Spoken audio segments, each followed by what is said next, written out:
పవన్ కళ్యాణ్ను మంచి మానసిక వైద్యుడికి చూపించాలని చంద్రబాబు మోచేతి నీళ్లు తాగేందుకు పవన్ సిద్ధమయ్యారని భీమవరం ఎమ్మెల్యే గ్రంథి శ్రీనివాస్ అన్నారు.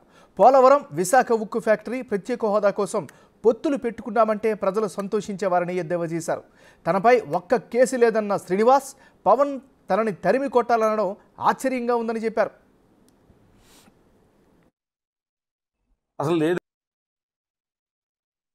అసలు లేదంటే 24 సీట్లు తీసుకుని చంద్రబాబు నాయుడు కాళ్ళు చేతులు పట్టుకుని జన సైనికుల ఆత్మగౌరవాన్ని చంద్రబాబు నాయుడు పాదాల దగ్గర తాకట్టు పెట్టి పొత్తులు జగన్మోహన్ రెడ్డి గారిని దించాలి, ప్రభుత్వ వ్యతిరేక ఓటు చీలిపోవనివ్వకూడదు అంటూ ఢిల్లీలో పడిగాపులు పడి రాష్ట్ర ప్రయోజనాలు అని చెప్తుంటే ప్రజలు ఏమన్నా అమాయకులు నమ్మడానికి?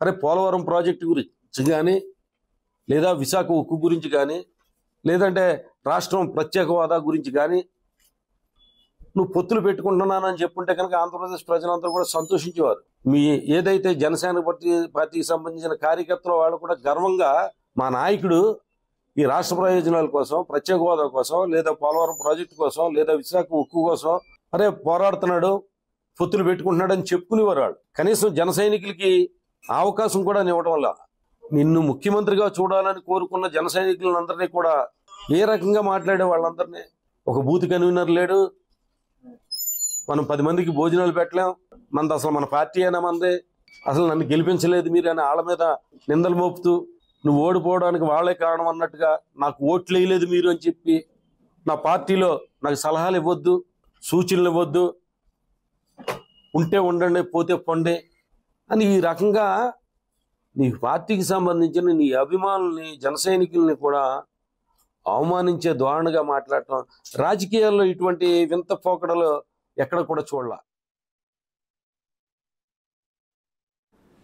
నిన్న గ్రంథి శ్రీనివాస్పై పవన్ కళ్యాణ్ ఏమన్నారో ఒకసారి చూద్దాం.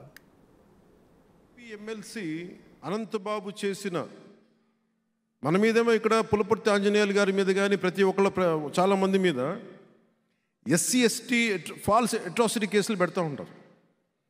మరి వైసీపీ ఎమ్మెల్సీ తన దగ్గర పనిచేసే ఒక దళిత కులానికి చెందిన ఒక డ్రైవర్ని చంపేసి డోర్ డెలివరీ చేస్తే జైల్లోంచి బయటకు వస్తే జేజేలు పలుకుతున్నారు, వెల్కమ్ బాస్ ఇస్ బ్యాక్ అంటే ఏమి సంకేతాలు పంపితే మీరు చెప్పండి. మన వాడే తప్పు చేశాడు, మన కులస్తుడే మనోడే తప్పు మనం కరెక్ట్ చేశాడని వాళ్ళు చేసిన తప్పుని మనం వెనకేసుకొస్తే ఇది అందరికీ దెబ్బ తగులుతుంది.